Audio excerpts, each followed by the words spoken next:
I know many of you out there are wondering, when is someone going to get up here and talk about dead rhinos?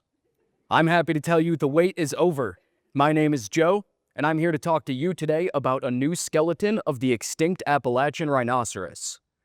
Rhinos used to be very widespread in North America, and they're actually a common fossil. They went extinct just before the last ice age, and one of their latest occurrences in the North American fossil record is right here in East Tennessee, just down the street at the Gray Fossil Site. Now, we've known about the new species of rhino from Gray for quite some time, as we've had 2 adult male skeletons to study. But recent excavations have uncovered a new skeleton, an immature individual affectionately known as Puddin'. Now, Puddin' here would be around 6 or 7 years old in modern rhino years. We can tell how old they are by looking at the teeth and comparing them to modern rhinos. How worn down are they, whether the baby teeth have fallen out, and so on.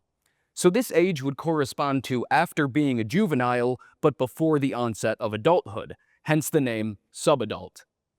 For my thesis research, I visited museums all across the country, and I measured their dead rhinos too, both modern ones and fossil ones. What I found is that subadults of Puddin's age are almost always 90% of the average adult body size. That is to say, they're already pretty darn big and comparable to adults.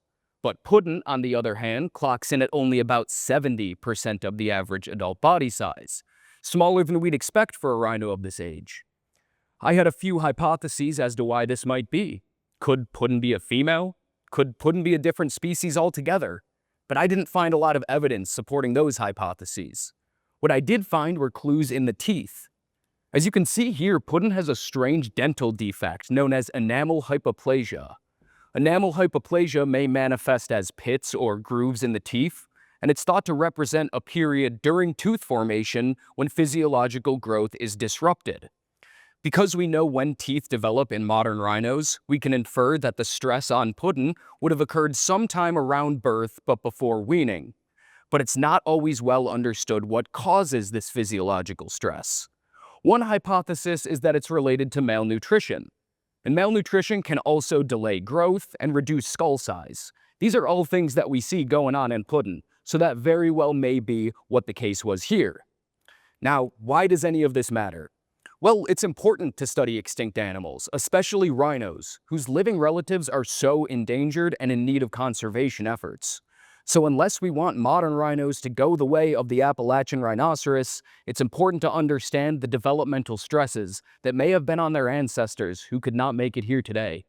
Thank you for your time. I hope to see you at the Gray Fossil Site soon.